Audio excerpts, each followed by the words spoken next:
Thank you for everyone. I will start for this event for Mr. Sergi. I will start, yeah. Okay. Good morning. To start this event today, I hope we have a good mood. And for this event, we'll run slowly. I will introduce our speaker today. First, we have Mr. Ahmad Zainuri as dance from entrepreneurship. And next, we have Mr. Sergi Korini from Zaporizhzhia National University. And I will introduce myself also. My name Novita will be MC and moderator today. And I hope this event will be enjoyable and worthy of knowledge. Before we start for this event today, I would love us to pray first according to your own religion and belief. So everyone, let's pray start together.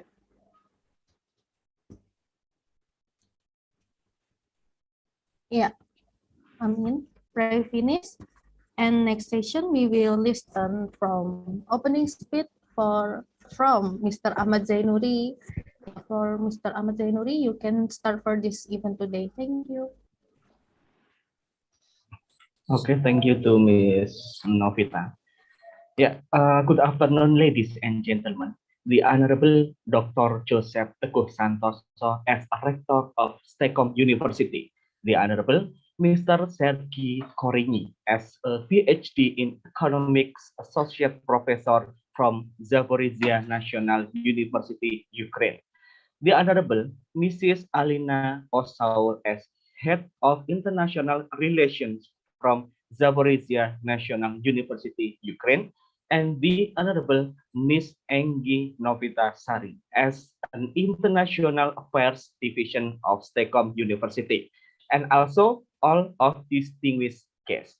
Okay, ladies and gentlemen, thank you for each and every one of you being here today. My name is Ahmad Zainuri. You can call me Mr. Ahmad.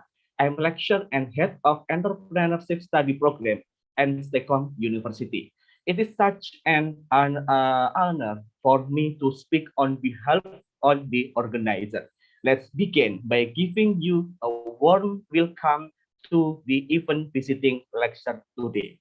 Okay, may I first take this occasion to pay tribute to all of the audience of this visiting lecture from Zaporizhzhia National University, Ukraine, to Science and Computer Technology University, or STECOM University.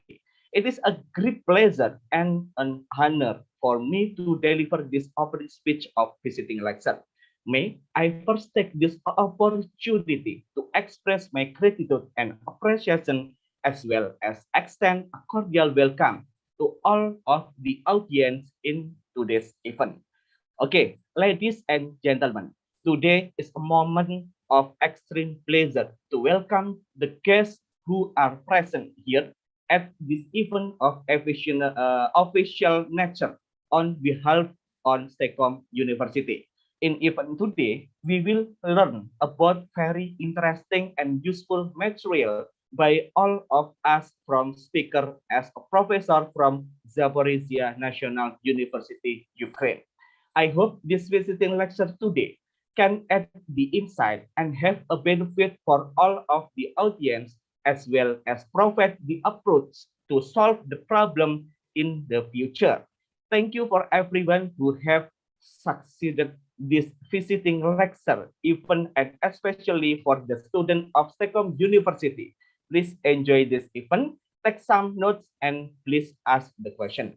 Okay, in closing, I would like to express my appreciation to the International Affairs Organization of Stekom University and Zaporizhzhia National University, Ukraine, for making this international relationship. I hope this collaboration can run well and good communication can be established. Okay, well, I don't want to take much of this time again. I will hand over it to Ms. Novita as a moderator in this event today. She will introduce our guest speaker to all of you. I would like to say once more on behalf of this seminar organizer. Welcome to everyone. It is a great pleasure to see so many of you here. Thank you very much. Please continue. Yes. Yeah, thank you for Mr. Ahmad. And then we have Mr. Sergey Korini as a doctor in economics, associate professor. Yeah, for Mr. Sergey, you can start for this presentation today. Thank you. Much. Wait a second, please. I'm going to show the presentation. Uh, do you see the presentation? Yes, Yeah? we can. Yes. Okay, thank you. So let's start with introducing myself. My name is Serhiy Karani. I am PhD in Economics, Associate Professor of the Department of International Economics, Natural Resources and Economics International Tourism of the Faculty of Economics, so in Zaporizhzhia National University. Today's topic is Ukrainian railway engineering enterprises transformation amid the transport infrastructure reform. At first, when I've prepared this topic, I thought that it would be interesting and vivid for foreign students as well as for Ukrainian students, as all of us are passengers in everyday life. But when I was deepening into this research, I understood that it was a mistaken point of view. And it is impossible for foreign people to understand what is Ukrainian railways when they have not experienced any passenger transportation or freight transportations with Ukrainian railways. But I'll make a try to bring to you the core information concerning the aspects, characteristics of Ukrainian railways and transformation of railway engineering enterprises and the transport infrastructure reform. So let us see the table of contents. There are 4 points of questions that we are going to look through with me. The first is infrastructure reform in Ukraine. The second is Ukrainian railways development directions. The third is some peculiarities of Ukrainian railway engineering enterprises, and the fourth is engineering enterprises, the transformative processes. So let's start with the questions. With the question number 1: infrastructure reform in Ukraine. So, for more than 40 years, the problems in Ukrainian infrastructure have been neglected by the former governments, the former presidents, and the former parliaments. Such attitude has led to critical problems, critical points, in some ways collapse points in all the spheres and sub-spheres of transportation. I mean, railway transportation, aviation transportation, river and sea transportations, and so on.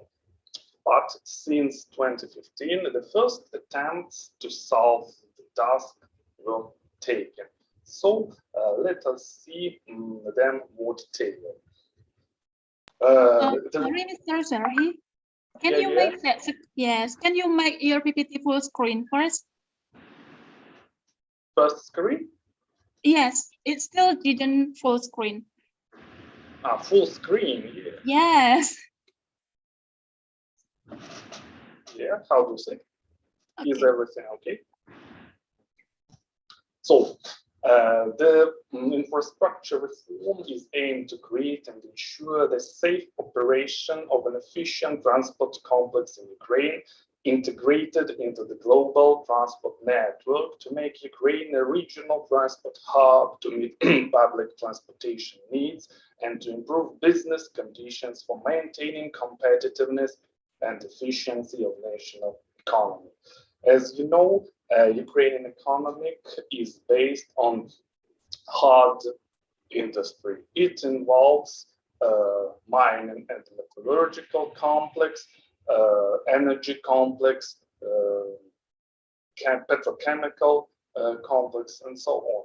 So these producers essentially need to transport very huge volumes of goods through the transport system of our country and nearby countries.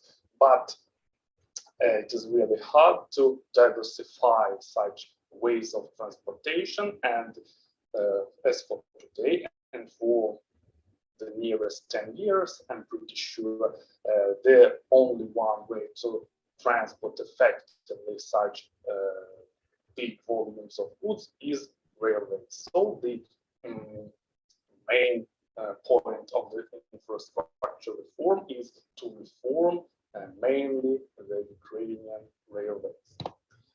Transportation is one of the key sectors of Ukraine's economy. The transport infrastructure includes a widespread railway network, a well-developed road system, sea and river ports or terminals, airports, and an extensive air service, freight and customs terminals. The future of the Ukrainian state and the well-being of its people depend on the operation and development of this sector.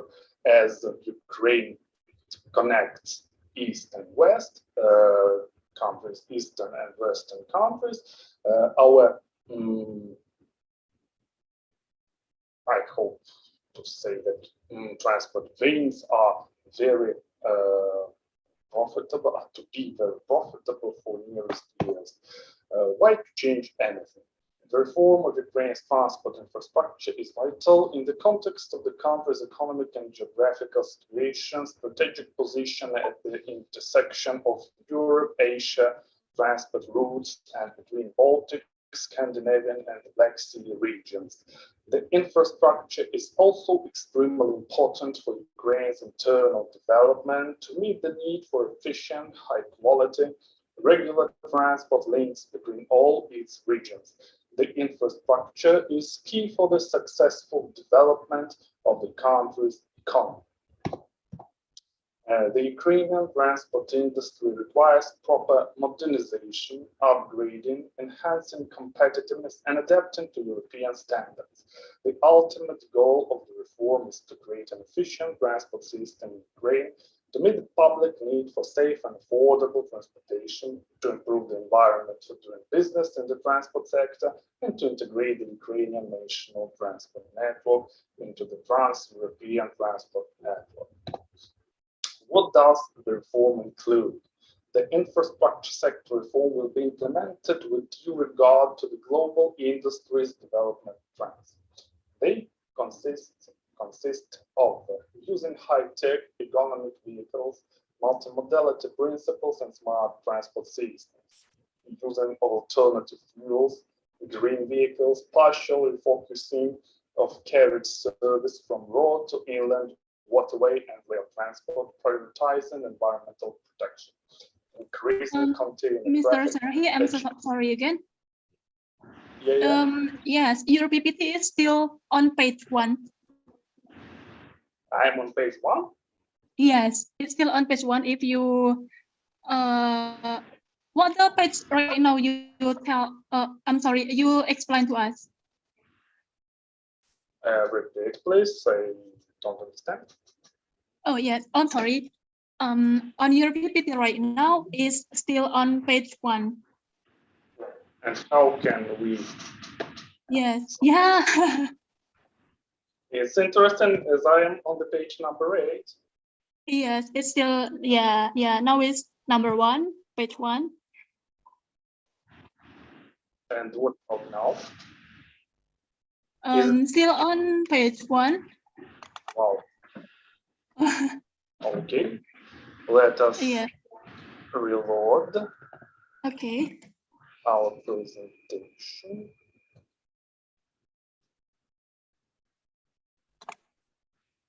What about now? Yes, yeah, right now. Number 8? Yes. Yeah, hooray. Thank you very much. Thank you. Thank you. So let's go on. And the third point is increasing container traffic, achieving transport system interoperability in supply chains.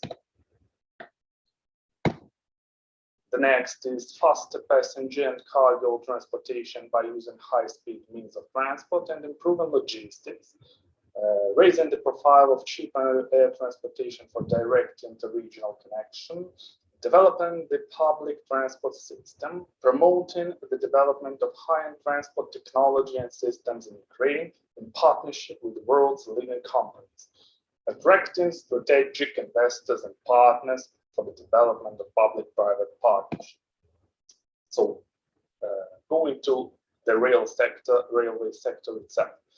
The railway system remains one of the most popular means of passenger and cargo transportation in Ukraine. However, much of the rolling stock is worn down, and operational processes of Ukrainian Railways Joint Stock Company or Ukrzaliznytsia in Ukrainian Joint Stock Company, a monopolist state-owned railway company, require meaningful changes. For these reasons, the government's efforts to reform the railway sector focused on four main areas. The first is improving and harmonizing Ukrainian legislation with the EU norms, allowing the use of private locomotives. The second is restructuring of Ukrainian Railways Joint Stock Company. The third is the rolling stock upgrading and railway routes developing. And the fourth is implementing the European railway safety standards.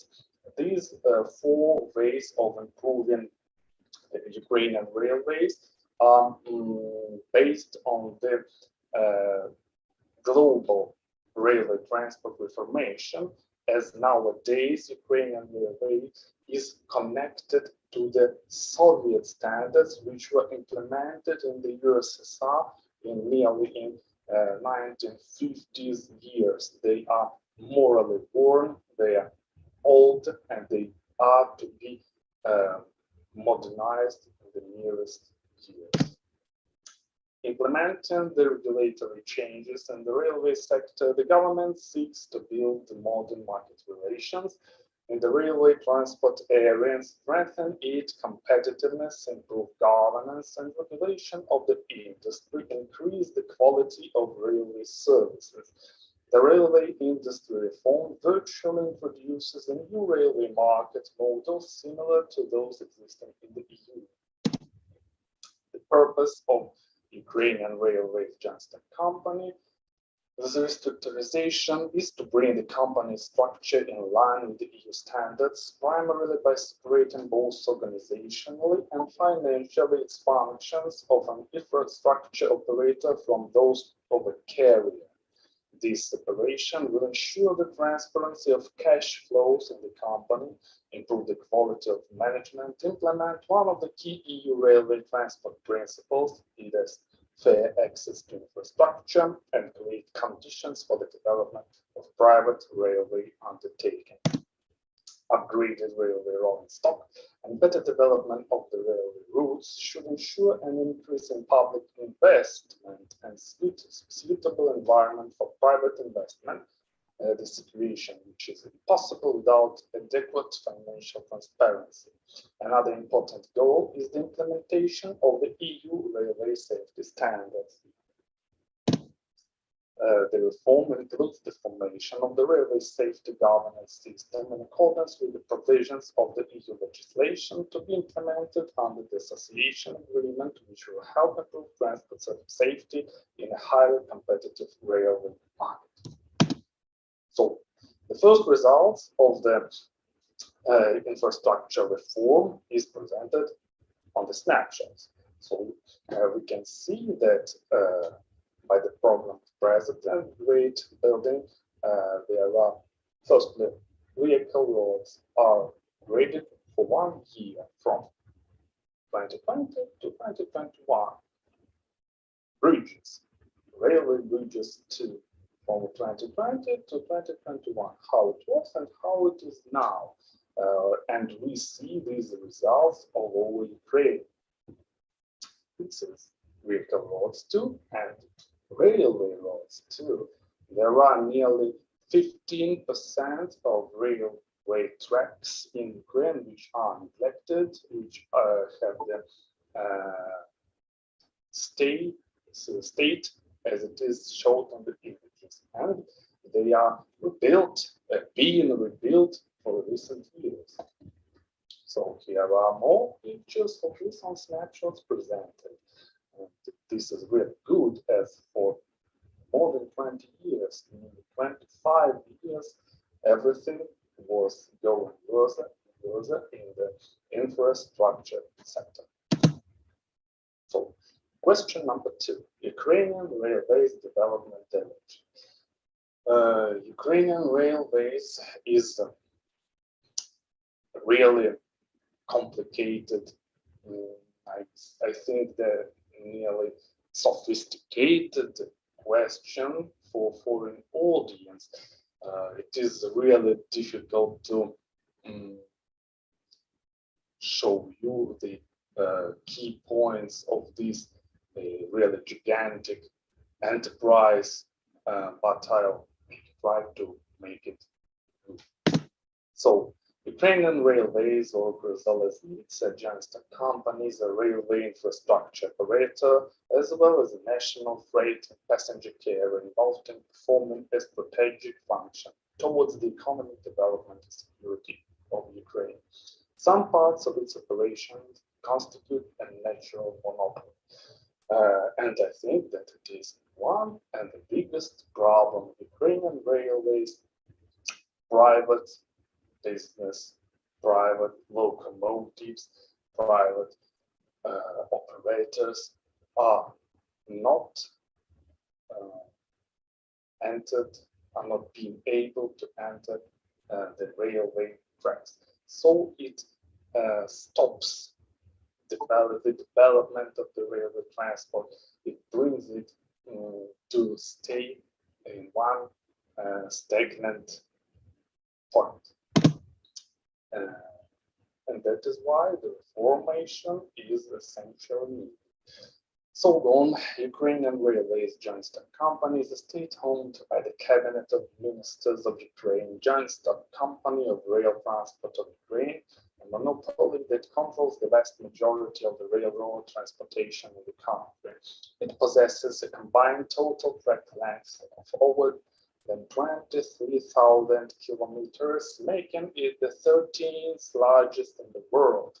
Ukrainian Railways is also the world's 6th largest rail passenger transporter and world's 7th largest freight transporter. 2/3 of Ukrainian railway lines are heavy-worked, equipped with modern management facilities, dispatches, centralization, and automatic block system. Ukrainian Railways directly borders and cooperates with the railways of Russia, Belarus, Moldova, Poland, Romania, Slovakia, Hungary, and ensures the work with 40 international railway crosswalks, and also serves 18 Ukrainian seaports of the Black Sea and Sea of Azov.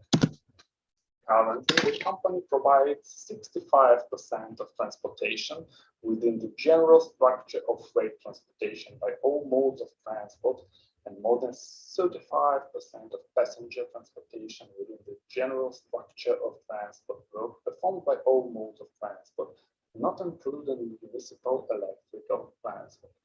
By volumes of freight transportation, Ukrainian Railways take the 4th place on the Eurasian continent after the railways of China, Russia, and India.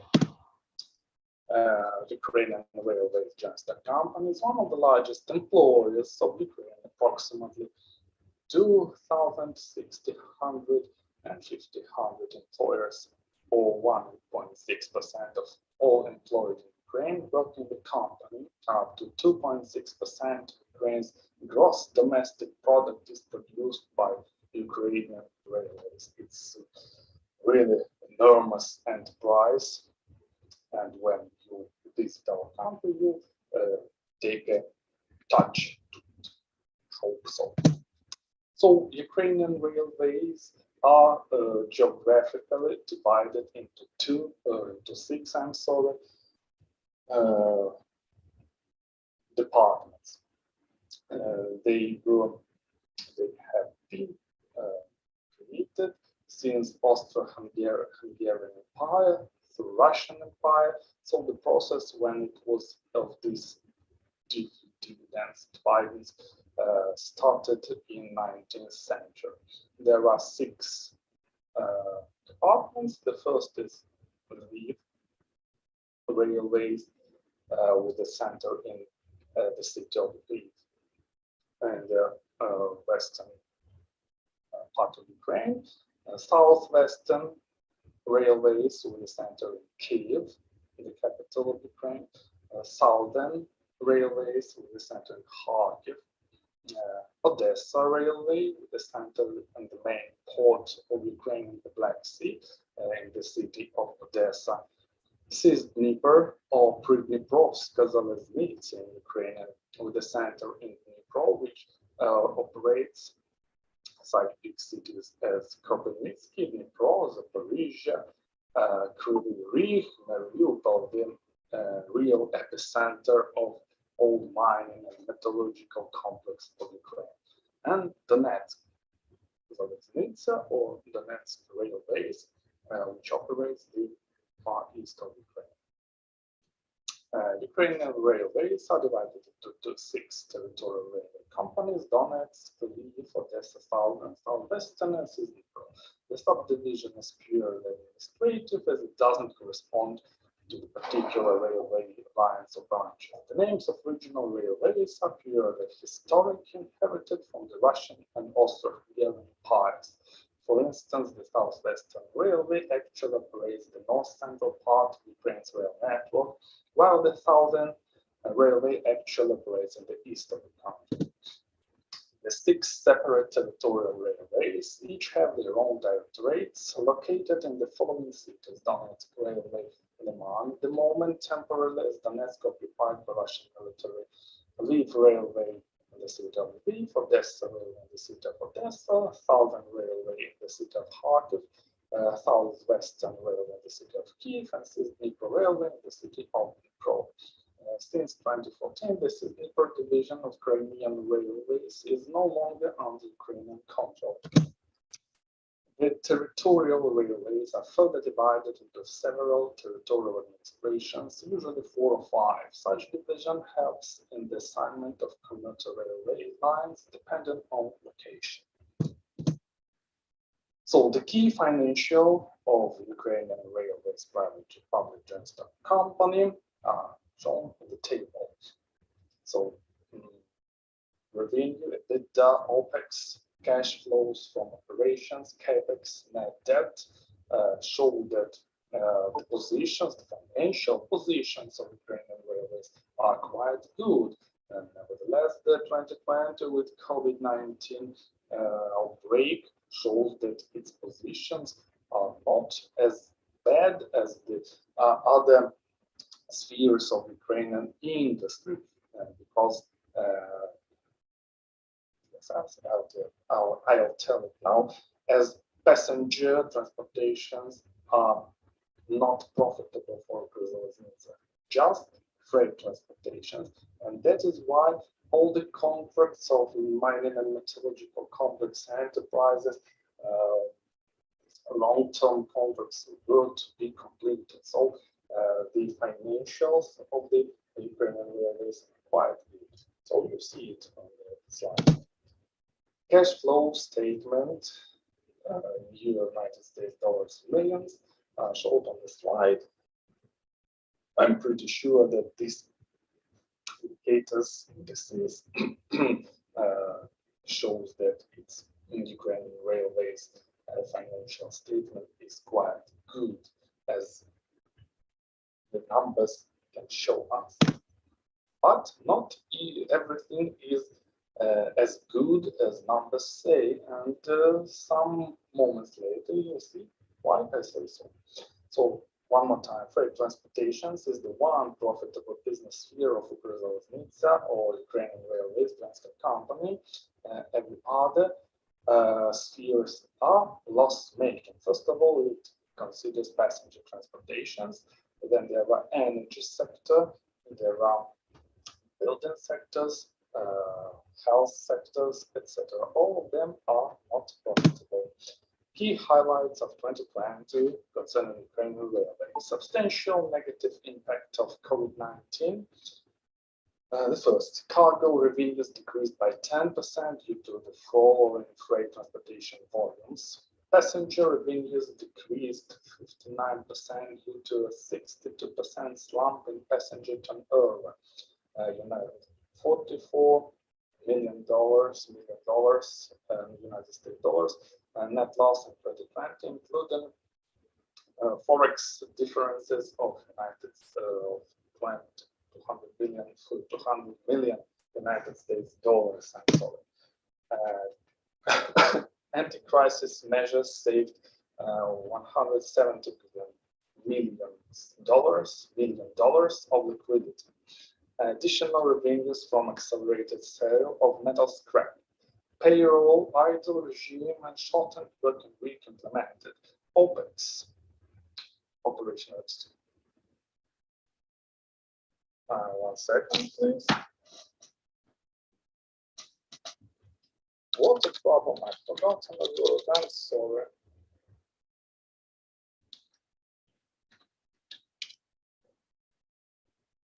Expenditures, I'm sorry. Operational expenditures. Extra savings in energy by improving energy efficiency, materials and goods consumption. CapEx, capital expenditures, limited to mandatory maintenance investments. Termination of maintenance of 5,000 kilometers of inactive rail tracks. Compensation for passenger traffic from local budgets.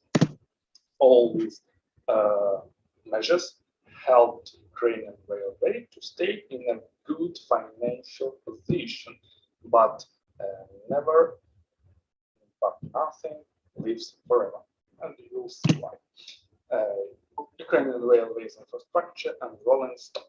So the number of track stations, 1,447 units. Number of railway stations, 160 units. Number of railway passengers, 4,198 units.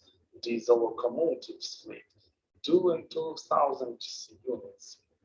Electric locomotives fleet, 1,700 units. Freight wagons fleet, 2,000 and 5,000 units. Connected usage, 62 and 9,000 units. Passenger cars fleet, 64.6 thousand units. Connected usage, 3.1 thousand units. Diesel trains fleet, 302 sections. So, going to locomotives, Ukraine. The most fresh ones are 30 General Electric's TE33AC Trident USA mainline freight diesel locomotives, 30 units, year of production 2018.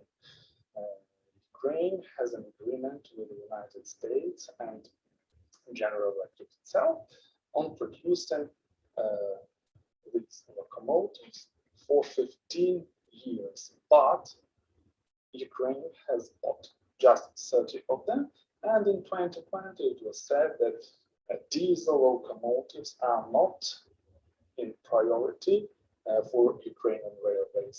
So Ukrainian railways has changed its point of view and looks for 6 electric locomotives. So then we are going to 2TE116 USSR and Ukrainian mainline double diesel freight locomotive, totally 988 units. 395 are in active usage, 244 reserved, 349 effective. Years of production 1971, 2014. So these are the main freight locomotives in Ukrainian railways, and they are very difficult to repair, very difficult to service them. They are very so-called tender. They are tender to the quality of synthetic oil. They are very tender to diesel fuels. So they have lots of problems in exploiting. They have very, very difficult and they're very costable for operation. And I'm going to say that the last one was built in 1991 when it was bought for the purposes of Ukrainian railways. In 2014, the last units were built for industry, for mining and metallurgical complex.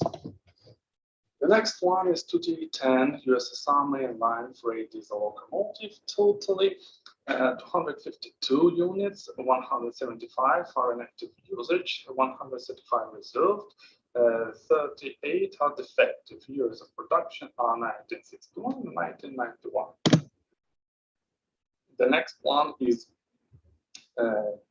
Czech shunt and diesel locomotive Chme 3, totally 1,555 units, 1,161 in active usage, 220 are reserved, 137 are defective. Years of production are 1963 and 1994.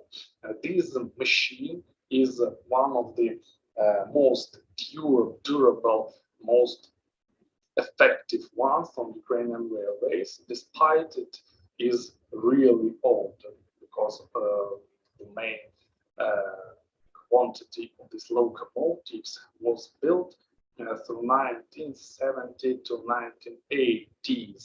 They are really old, but they are very durable. The next one is TEP 70 USSR mainline diesel passenger locomotive, totally 67 units, 39 in active usage, 20 reserved, 8 defective. Years of production 1965, 1990. So this one is rather difficult for repairing and servicing too, but it is very powerful. It can transport a huge amount of cargoes for large distances. And this is key point. M62 USSR mainline heavy freight diesel locomotive, total 44, 28 in active usage, 9 reserved, 5 defective. Years of production 1965, 1990. One thing that I forgotten to tell, that there are two main groups of the locomotives. The first one is the main line. These locomotives transport passengers, transport freights, transport trains for large distances, and shunting locomotives. These machines are used to collect cargoes, to collect wagons, cars into one train. And this one, this good machine, this Chme 3, very pretty, good looking, and my personally number one of the locomotives, Ukrainian. This one can be used not just for shunting purposes, but also to transport trains, to transport cargoes of passengers in cases of any problems with the mainline locomotives, any wrong mistakes in their exploitation, and so on. But their weakness is a huge amount of oil usage, and of course diesel fuels. But this is good for both purposes, for shunting and for mainline transportations. The next ones are electric locomotives. Well, 8 USSR mainline freight electric locomotive, totally 418 active usage. Years of production 1953, 1967. So these machines are old, very old. They are more than 50 years old. They are, I think they are tired. They're tired and they are to be upgraded. The next one is, well, 11 USSR Georgian mainline freight electric locomotive, 118 active usage, years of production. I'm sorry, 1987 to 26. VL 80. USSR and Russian mainline electric locomotive, totally 523 in active usage, years of production 1961, 1995. HS2 Czech mainline passenger electric locomotive, totally 156 in active usage, years of production 1958, 1976. These are built by Skoda Works, which now is now the main producers of cars in the world. This machine is rather good, and that 156 units of them are used for today. It's really great show of its quality. The next one is HS4 Czech mainline passenger electric locomotive, totally 113 in active usage, years of production 1963, 1972. This one is very powerful locomotive. It is very reliable and very durable. These ones are one of the best locomotives on the railways. HS7 Czech mainline passenger electric locomotive, totally 95 in active usage, years of production 1983, 1999. This one is a great motor of HS4, but it has rather problems in service, and so there are not as many as it could be on Ukrainian railways. HSA Czech mainline passenger electric locomotive, totally 38 in active usage, years of production 1983, 1989. And our independent Ukrainian locomotives. DE1 Ukrainian mainline electric locomotive, totally 39 in active usage, years of production 1995 to 2008. They are very difficult in exploitation. The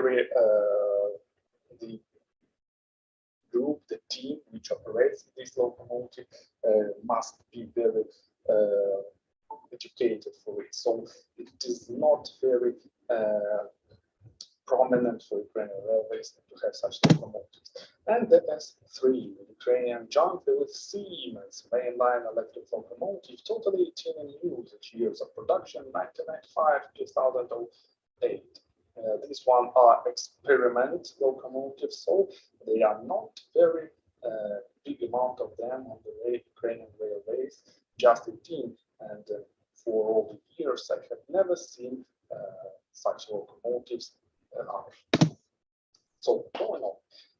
The state of the freight cars, Ukrainian railways rolling stock freight cars. The statement of the freight cars fleet is critical. The average level of depreciation is 90%, and by 2025, every third car will be disposed of.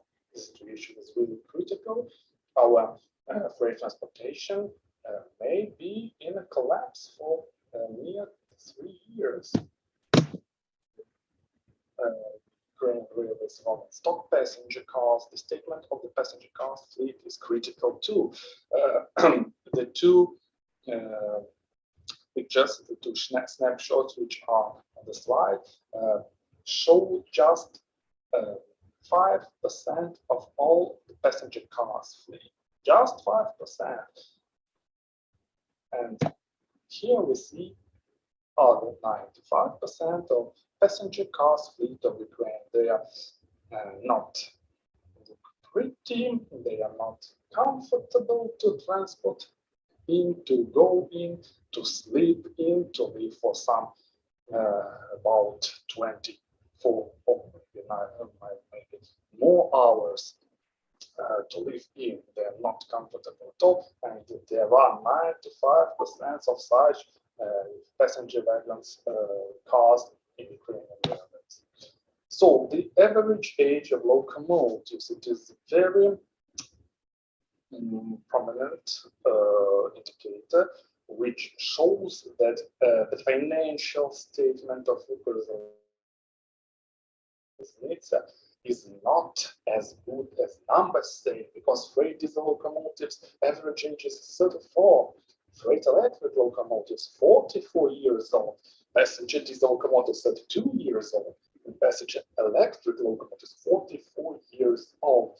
These indicators are showing that Ukrzaliznytsia is in a crisis, really in a crisis, because such old machines are not going to operate good. They may cause any problems, they may cause really accidents. It is a really big problem, not just for Ukrainian railways, but for passengers and cargo holders, because these all problems may cause problems with health of the passengers or the state of cargoes. So Ukrainian railway understands that such situation will not last forever, and it has to seek the ways of improving.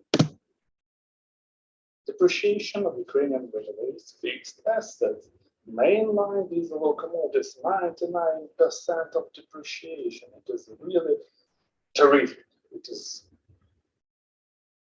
horrible. I don't have the true words to show you my attitude to this situation. 99% of depreciation. Not any capital repairments will improve such locomotives. They are just a big heap of scrap. Maybe it is not good to say so, but it is so nearly truth. Shunting diesel locomotives, 92% of depreciation. It is not good too, because the resource is nearly off. Mainline electric locomotives, 73%. It is so, but not good at all. Freight cars, 90% of depreciation. Passenger cars, 87% of depreciation. And wrecks, 47% of depreciation. So wrecks are in more good mood and more good health. So it is more safely for passengers and cargo holders, but the locomotive state is poor, is really poor. Ukrainian railway freight transportation's volume, million tons. So into 2011, Ukrainian railways transported 469.3 million tons of cargo, and in 2020 this indicator shows just 305.5 million tons. The slump is more than 35%. Maybe it is connected with military measures in Ukraine. No, because vehicle freight transportation's volume shows that goods are being transported all the time, because these indicators shows both more than 1,000 million tons in 2011 and 2020. What about Ukrainian railways passenger transportation volume? Young people, this is really this is really bright indicator too. Into 2014, the quantity of the volume of passengers slumped because of Crimea, and in 2017, this indicator has slumped because of transformation of. Sorry, I have to see this word. How would it be in English correctly?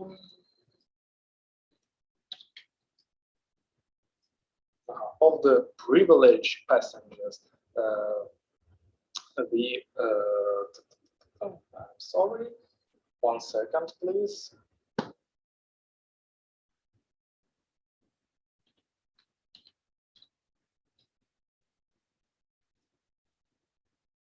This indicator has changed because of the accounting transformations of recording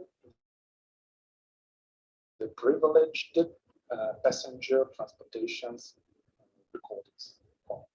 But this shows that passengers prefer not to travel through Ukraine by Ukrainian railways, but to go to cars, to vehicles, maybe aviation transportation, and so on.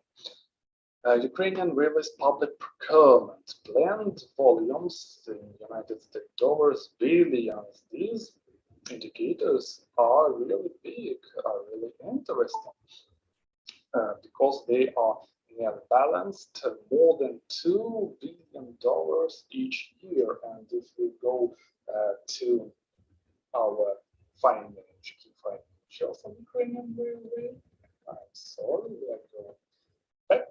We are going back.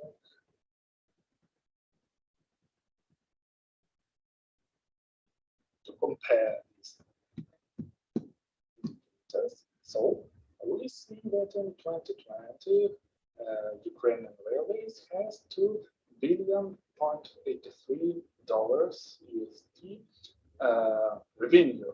In 2019, it was 3.59. In 2018, 3.7. And in 2017, $2.74 billion.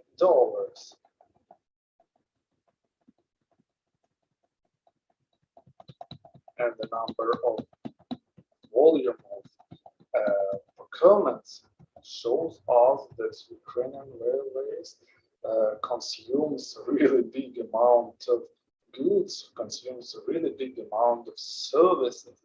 And that is why Ukrainian Railways and our government understand that this is not reliable, this is not an efficient situation. So something must be changed to develop Ukrainian Railway, to develop our transportation infrastructural sphere. So Ukrainian Railways diesel locomotives update plan for 2021-2033. It was decided that freight diesel locomotives are demanded in 2021 210 units, and by 2033 Ukrainian Railways will be demanded more than 210 locomotives by 2033, shunting diesel locomotives 760 units, and by 2033 850 units. Passenger diesel locomotives 30 and 65 by 2033.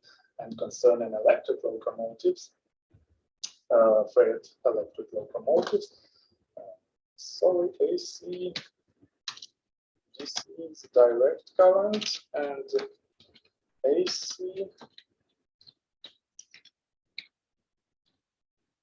the second please, alternate current. So 447 units and 419 units by 2033, and freight electric locomotive direct current 331 locomotives, and by 2033 352 freight electric locomotives, alternating current direct current 50 by 2021, and 120 in 2033. Passenger electric locomotives 269 in 2021, and more 260 in 2033. So this situation shows that Ukrainian Railways, in real demand, in thirst, I can say, of new locomotives to operate efficiently, to become more safety, to become more efficient in energy, in financial and ecological spheres. So it was decided that there are 5 prospect suppliers who can provide Ukrainian Railways with new locomotives. All these amounts, they are much more than 2,000 units. This is a really big amount of money, more than $100 billion. So the prospect suppliers, one of the most reliable is Alstom from France, and Ukrainian government has an agreement with France government for buying 133 locomotives in 2021-2025. So we are waiting for this moment to see all these new locomotives. There are 4 more prospect suppliers of new locomotives for Ukrainian railways. These are CRRC Datonko, China, PESA Big Dodge, Poland, Stadler Rail, Switzerland, and Siemens Mobility from Germany. All of these 5 prospect suppliers are going to take part in public procurements, which are going in 2021 and 2022 for 10 years plan of buying new locomotives, but the results of such procurements are in the process. We do not know who will be the one or maybe the 2 of them who will supply Ukrainian railways with new locomotives. So we are going to the peculiarities of Ukrainian railway engineering enterprises. As we see,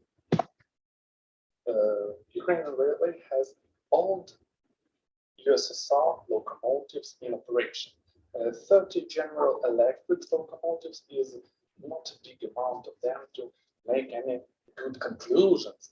So we understand, we perfectly know that in recent years, Ukrainian railway will definitely buy new locomotives, and Ukrainian producers, Ukrainian engineering enterprises are not connected with these locomotives, and they are not able to supply spare parts for them, to supply any. I'm sorry, 1 second, please.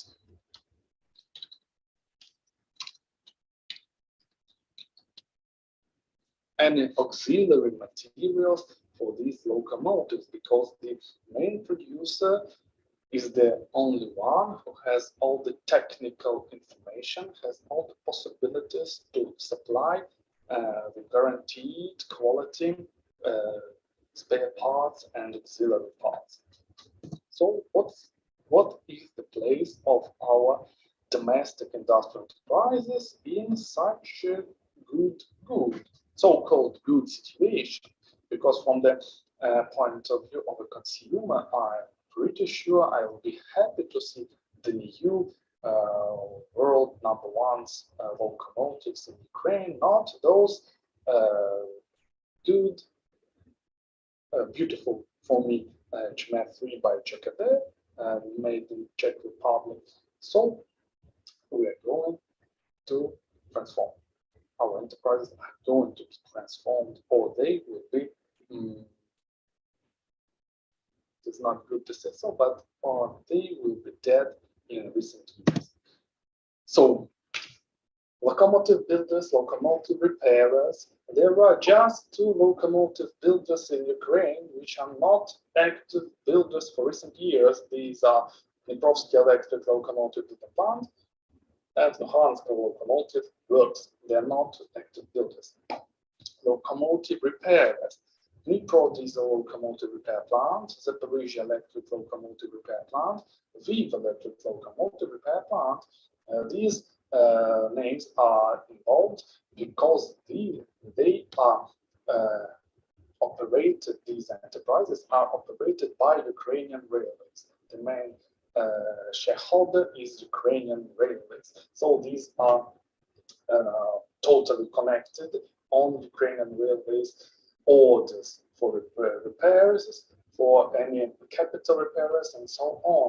And if Ukrainian railways will buy new, good, beautiful, extremely efficient locomotives, these 3 enterprises, it is not good to say so, but I'm not sure they will be efficient. And they are, these three of them, they give more than 20,000 workplaces in Ukraine. 20,000 people are working there. All the 1 second, please.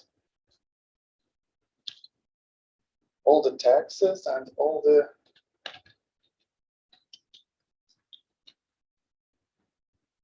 deduction. No.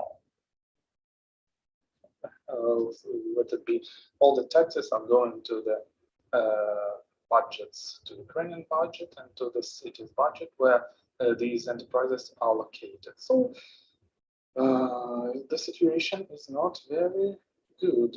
The next ones are Zaporizhzhia diesel locomotive repair plant, Mykolaiv diesel locomotive repair plant, Ivano-Frankivsk locomotive repair plant, and Poltava diesel locomotive repair plant, and Khyber diesel locomotive repair plant.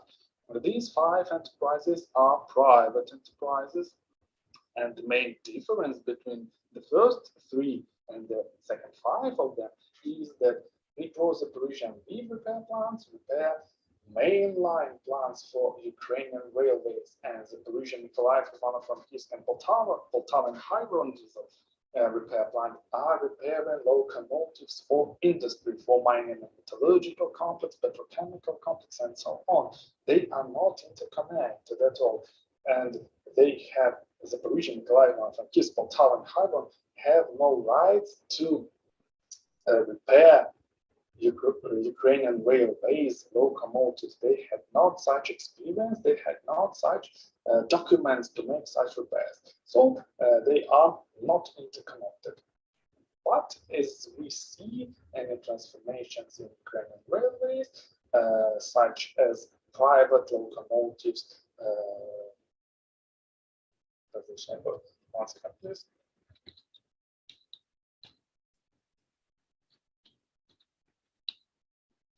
Private locomotives permissions to use Ukrainian railways. Tracks will transform the industry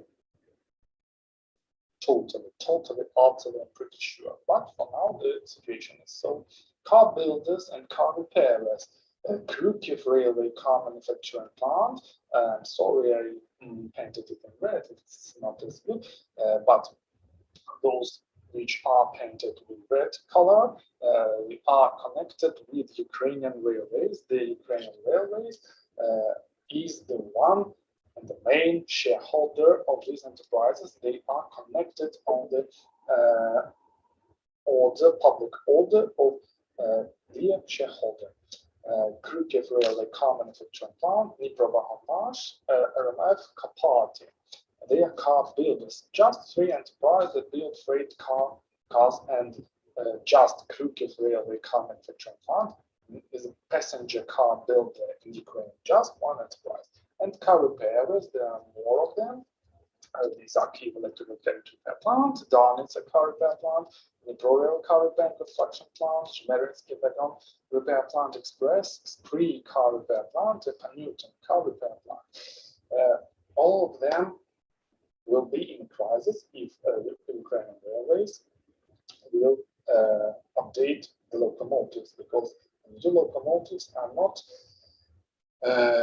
will not be in a good cooperation with old Soviet-oriented cars. So the perfectly new cars are to be improved, are to be implemented in Ukraine.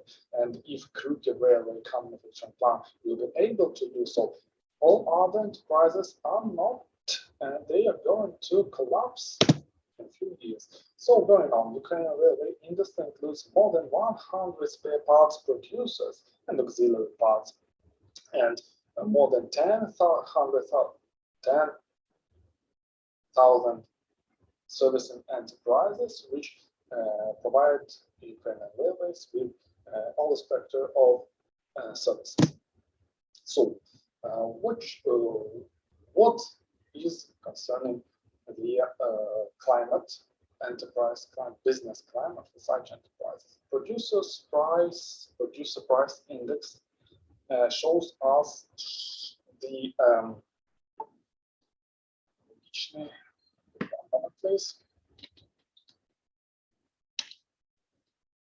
the similar indicator as inflation for the physical entities consumed.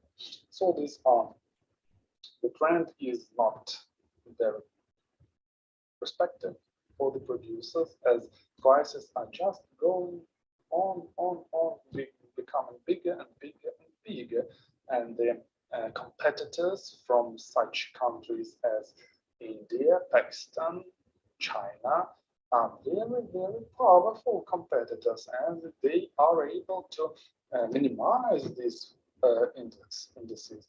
But the Ukrainian economy is not in such a good mood, they say, to provide such a good business climate for our domestic enterprises, and it makes the business activity goes. So minimum wage, it is one of them indices that. One moment, please. That influences the self-cost of production. And as we see, for 5 years, for just 5 years, it rose for nearly 5 times. So it is really big, big influence on producers. It is not very easy to one moment, to support the low level of prices for consumers when all these indices are going and going further and further. Concerning electric energy prices for industrial enterprises, they are going to become bigger and bigger too. Just for 2 years, it rose from 10 United States dollar cents to 13.67 dollar cents. So it is a big amount as industrial enterprises uses not 100 kilowatt hours, but thousands of them each day. Natural gas prices for industrial enterprises, United States dollar for 1,000 cubic meters. They showed a big, huge, enormous, gorgeous cost. Sorry.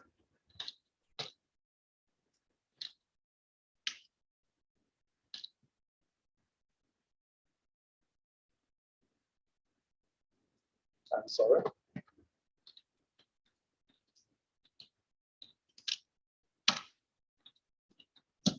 Increase. I'm sorry. Some mental disorders. I'm sorry. It was a joke. Huge increase, more than 5 times since 2019. For 2 years, 5-time increase. Oh, it's really difficult to operate in such conditions. Our climate is not very easy to compare with, and we are to heat our premises for more than 5 months a year. So these amounts of money to pay for the natural gas are going from nearly $500,000, $1 billion, and it is a huge amount, huge numbers for industrial enterprises, but it is impossible to work when it is sub-zero outside and sub-zero inside of the premises. It is not possible to work. So the enterprises are going for weekends, for 1 month, 2 months, and workers have no payments, and it is a really difficult situation for all the market adjustment. I'm sorry. Participants. I'm sorry. So water prices for industrial enterprises for 4 years, they are twice bigger, become twice bigger. Water supply, water sewerage are huge amounts too for consumer industrial enterprises, and all of these numbers are making market conditions inefficient and making market conditions hard to operate in, and competitors from India, Pakistan, China are very difficult to compare with, and our enterprises are going to nowhere since 2020, and in the nearest future, I'm sure this situation will be worsened. So what about prices? Prices for producers, not for services. For services, these main resources are indicated, and for producers of spare parts, auxiliary parts, and so on.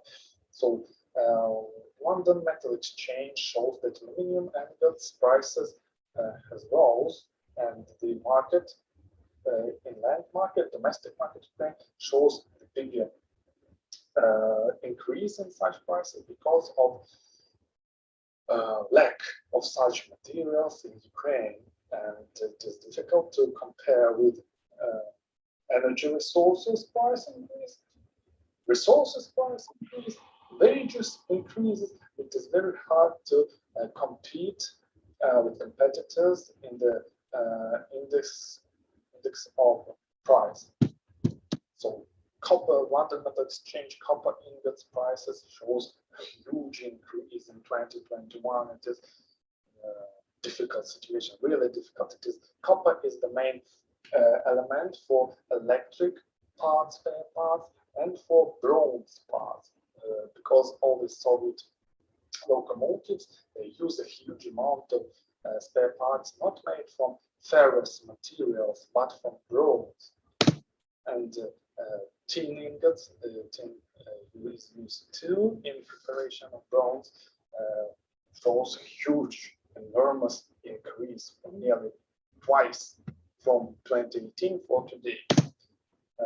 Zinc ingots prices, the situation is so, but it is really bigger increase in Ukraine because of forex positions.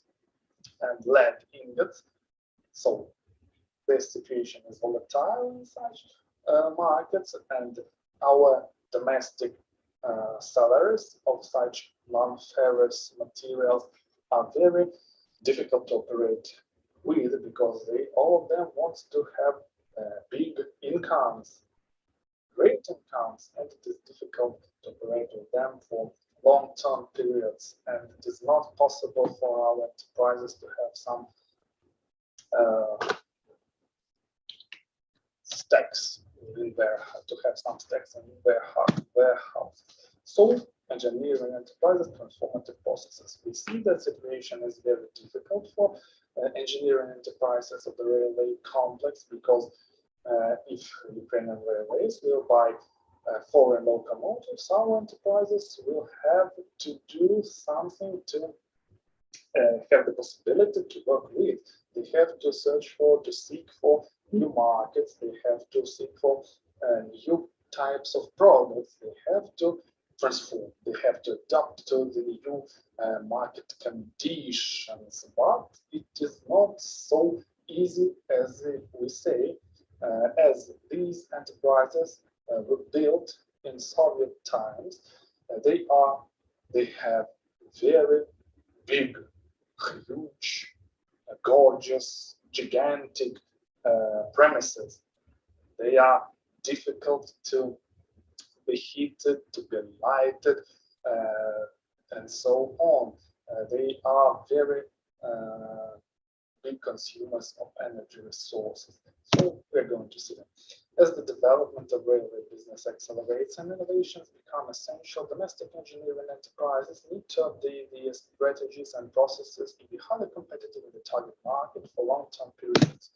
This includes not the classical competition between competitors, but complex motivation, ecosystem approach, and sustainable development. Ukrainian engineering enterprises bear the following problems: imperfection of business models of economic entities, short-term results, personal overload, doubling of business processes, etc. Energy and material over-consuming technologies, because they are Soviet-based technologies. They were created in the 20th century, in the middle of the 20th century. They are not good, they are not efficient technologies, and it is impossible to improve them, because the production should be improved too, along with technology. But it is impossible when the locomotives are old. So, futile prolongation of service life in order to save financial resources and short-term periods of physically and morally worn out equipment. These lathe machines are used on all of the engineering enterprises of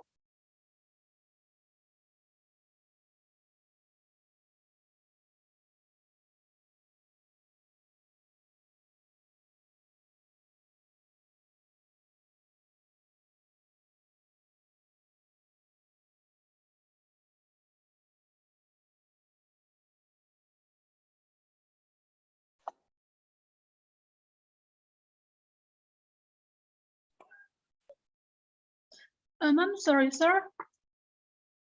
I cannot hear your voice.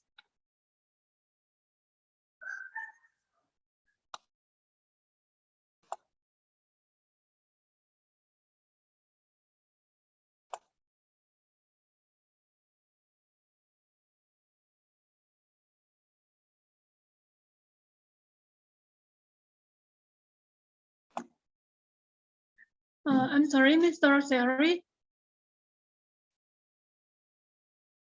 Mr. Serhi? Hello, Mr. Serhi.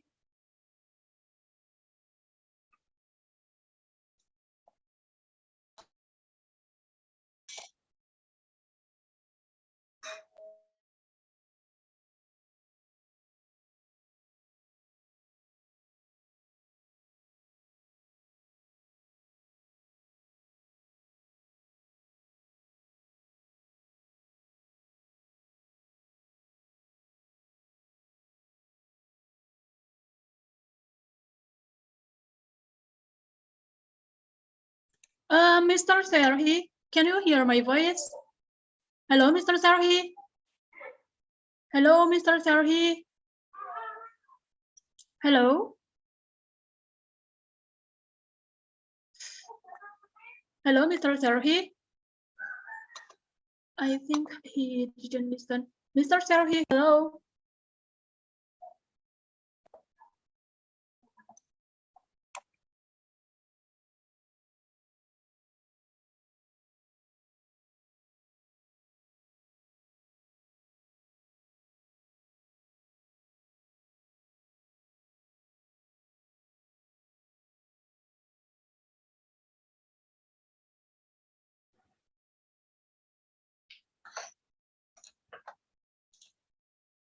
And what about now?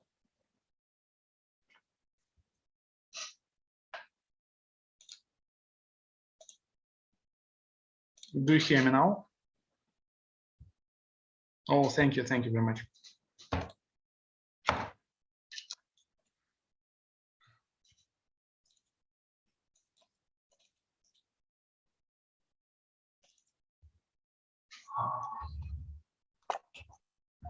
Hello, can you hear my voice? Yeah, I hear you. I'm okay. sorry. Last time we cannot listen your voice, so you can continue now. I'm sorry. The battery was so. Did you hear the prices for Soviet machines? Yes. Yeah. Okay.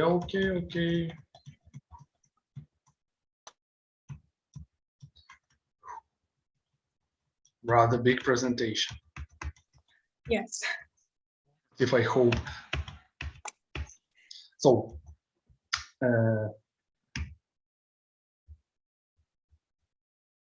this little beauty with golden color, milling cutter, is used to produce nearly 100 of gears. Just 100. Its price is between $500 to $1,000. 100 gears, just 100. And this one, the modern innovative one, plated milling cutter, is used to produce more than 10,000 gears, and its price is between $3,000 and $5,000.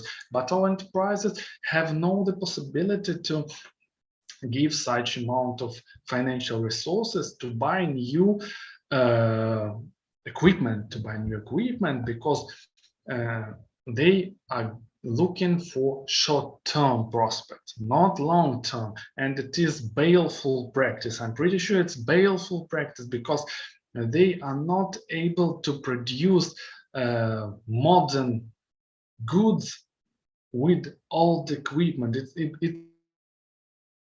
It's impossible. It's totally impossible. With old equipment, with old machines, lathes, milling machines, we can produce just goods for old consumers. And they are making a grave for themselves by not investing in new equipment. So this milling machine is about $1 million to $1.5 million. They are rather not cheap, I hope, I think so, but it is an investment for a long-term development of the enterprise. It will be easy to make new products for new markets, for new industries, etc. So, Ukrainian engineering enterprises bear the following problems: significant defects in the location of production sites and shops in terms of the logistical approach. As it was built in Soviet times, there were not such modern points of view as today, and the production sites were gigantic. I don't know why it was so, but we have gigantic production sites. They are consume huge amounts of energy resources to be heated and to be lighted. They consume huge resources to have enough personnel to operate in such production sites and shops. So it is really big problem for us. The next one is problems of the engineering nature of the premises themselves, including non-effective equipment and facilities placement, chaotic heating, lighting, water supply, and sewerage systems and subsystems. As we see, the industrial shops are really big, enormous. They are very height. It is difficult to understand why is it so. There is night inside. There is just a night inside. Workers do not see what do they do, what do they have to do. It is not safety for workers themselves. We see that it is not an optimal premises to work in, and so lots of enterprises have to accumulate, not in, and each of the enterprise has for more than 10 of the premises of such character, and it is impossible to heat all of them. So they not working efficient, they're not working regularly. So the prospect is to accumulate all the personnel, all the machines in one premise, not to use 10 premises, not to use 20 premises of such gorgeous parameters, but to use one, maybe two, maybe to cooperate with some other enterprises to make the usage, the exploitation of these premises effective. So, common linear industry model causes and faces a lot of economic and ecologic problems, thus leading to its self-destruction. That's why the concept of circular industry was created. Circular engineering industry is an industry in which waste and pollution are created at a minimum level. Products and materials are used for as long as possible, including through reuse and recycling, and where natural systems are regenerated. 3 directions of circular transformation for engineering enterprises of railway industry of Ukraine. The first is diversification. The whole diversification for all the markets that can be used. Agro industry, machinery, etc., etc., modernization and ecologization. So if the enterprises, engineering enterprises of the railway industry will not become more circular, they will not be competitive on the international market, as they are not able in the near future to produce goods for the new locomotives of the Ukrainian railways, and the amount of Soviet locomotives in the world is going to decrease, utterly decrease. They are not being competitive at all. So they have to transform. They have to transform their strategy of development, and for step by step to invest into new equipment, new machines, maybe to involve new personnel, maybe to free old personnel, maybe to use any cooperation, any outsourcing models, maybe some symbiosis business models to develop themselves, to make them more stronger, to make them better competitors in the future. That's all. Thank you very much for your attention. I'm honored and pleased to be with you today. Thank you very much. I'm ready to answer all your questions. Yes, thank you so much for your presentation, Mr. Serhi. Thank you. But I will handle it now because the moderator, Ms. Novita, have a bad connection and cannot join again in here. So now is Q&A session. If you guys have any question, you can raise hand. Then I will invite you here, and you can ask directly to all of the speakers. I'm sorry, you can ask directly to Mr. Serhi, or you can put your question in live chat in Zoom or in YouTube. So maybe anyone wanna asking something to Mr. Serhi? Okay. But may I ask some question, sir? Of course. Yeah. This topic of Ukrainian railway engineering is enterprises transformation amid transport infrastructure reform is a really good material for today. You tell and explain to us, and already new information for me. And I'm sure some of it will be done in other countries also, like Germany railway or Japanese railway, and also in Indonesian railway. But actually, when I see about Ukrainian have really many railways industry, and it makes the producer price is increased, right? Then, Then yeah, significantly. yes, significant. And then also it will be expensive, and also then all of kind of the material prices for industrial enterprises is increased each month on Ukraine, not except water and other material. But are you agree with me if all of that will provide many opportunities for businesses?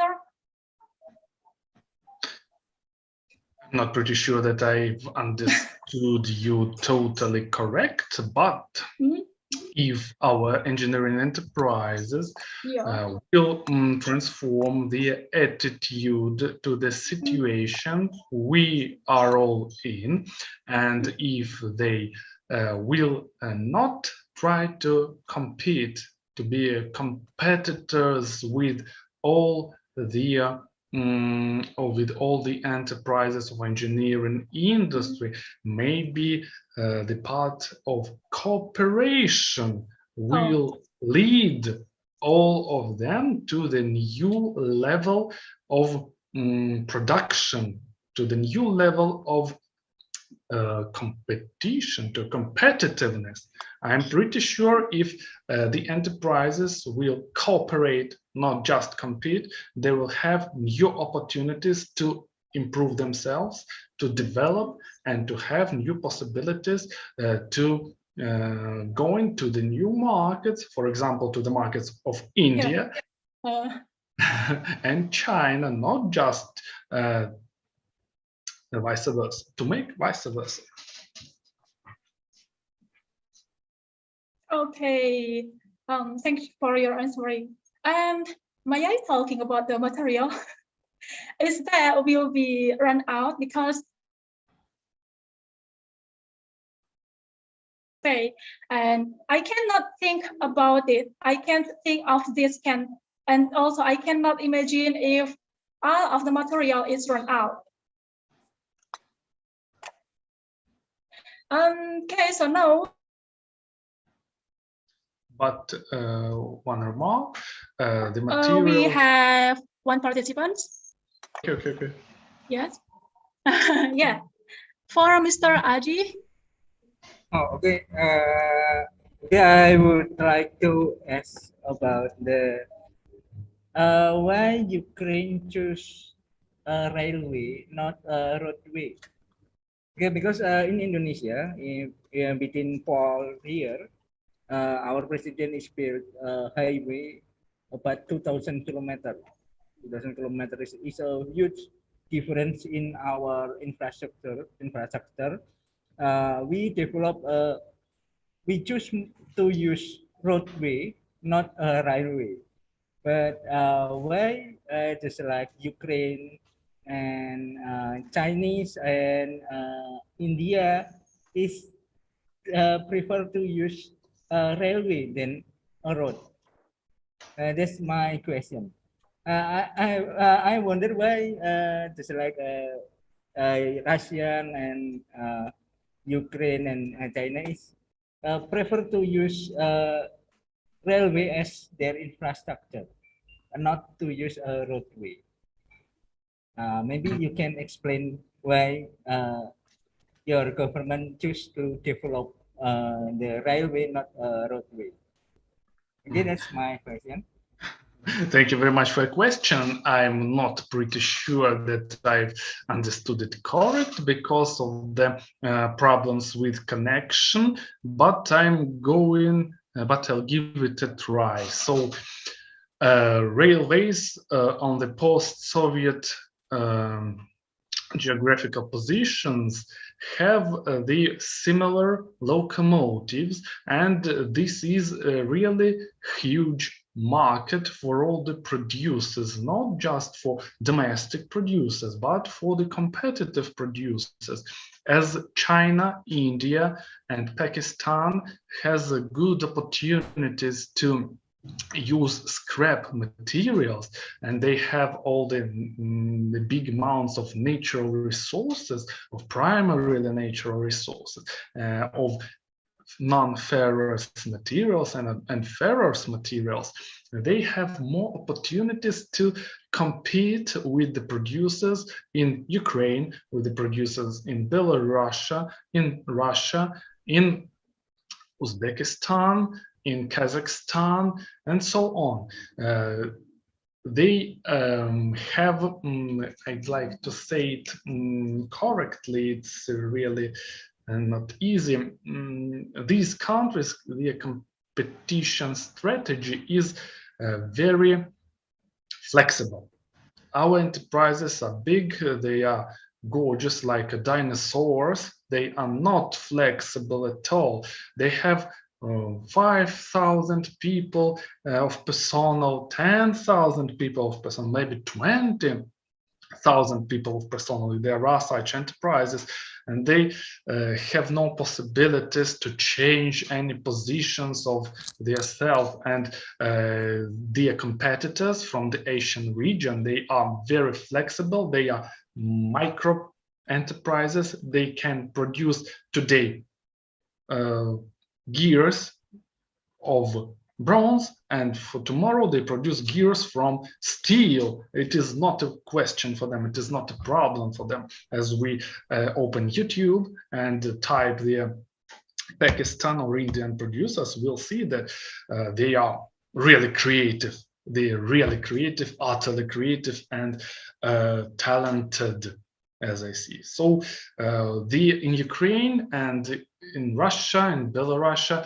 there is lack of materials because there are many other industry directions to consume all the natural resources. And these resources are not as big as all of us wanted to see.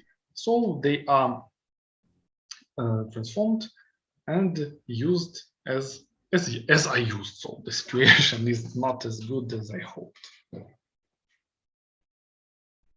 That's all. I hope I've answered your question.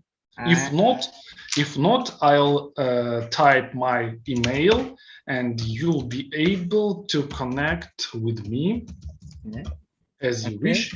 Maybe you can write it on the chat, on the live chat, so we can. Okay. Thank you. Okay, thank you. It's clear. Okay, thank you. Thank you. Okay. May I continue, Mr. Adi question, sir? Okay. Mr. Serhi, why the Ukrainian choose? Why the Ukrainian is choose the railway, not roadway? Because in here is so many sorry, here is we choose because often is railway, not railway. And why the Ukrainian is choose the railway? Thank you for your question. Ukrainian producers, cargo holders choose railway to transport their freight because our industry, our spheres of industry produce big products, not tiny, not small products, but they are big. They are resources, metallurgical products of goods, of metallurgical complex, of mining complex.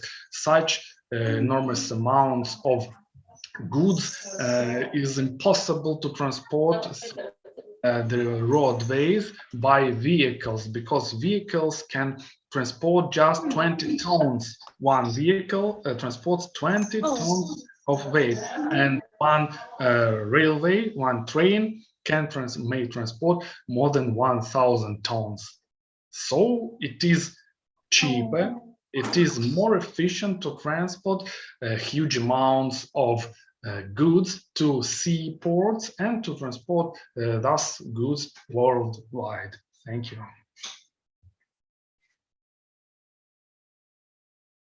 Okay, thank you. I got it. Maybe any other participant want to ask to Mr. Serhi now?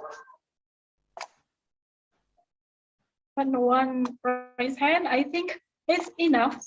Your presentation today is really good and really new for us, I think. And may I take a picture first, sir? For all participants, please open your camera or your video and we will take a picture first together. Okay. Okay. Open your camera, please. We will take a picture today. Okay. Okay. Okay, then so. Okay, for other, can you open your camera, please? Okay. Okay, then you. Okay. Yeah. Then we can take a picture right now. For page 1.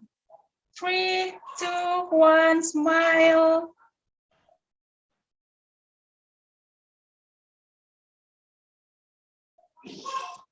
Okay, for the second page. Smile, please. 1, 2, 3.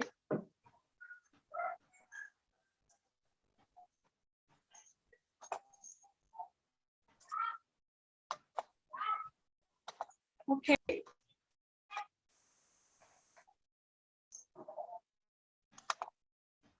Okay, we are enough to take a picture now. And I will close it first. For Mr. Serhi, maybe some message for us you want to tell to us? If you have something to tell to me, maybe some short message, please. Thank you very much. I am grateful for this opportunity to sit down to have such interesting meeting with such interesting people. I'd like to thank all of you, all the participants. It was a great, unexpected, unbelievable experience for me. It was one of the best lectures in my life, I say. So I'm very, very honored to be here today with you. Thank you very much, Miss Abigail. It was great to cooperate with you. Thank you very much. All of you, thank you very much. Yes, thank you very much. You are really great lecturer today. Thank you. Thank you. It's a And pleasure I for will me. close it first. Yes. Thank you. Thank you, So guys. thank you for thank you for answering. Yes, Mr. Serhi. And I will close it first for all participants. Thank you for joining until end. Hopefully all of you will get many information about Ukrainian railway engineering, enterprise transformation, and transport infrastructure reform with Mr. Serhi from Zaporizhzhia National University, Ukraine on this visiting lecture today. So I want to say sorry if any mistakes when we handle this event for all of you, and thanks for STEM University for always supporting us on this event, and especially really thanks for Zaporizhzhia National University Ukraine for give us really great material today. Then see you on the next webinar. I hope Thank you we very will much.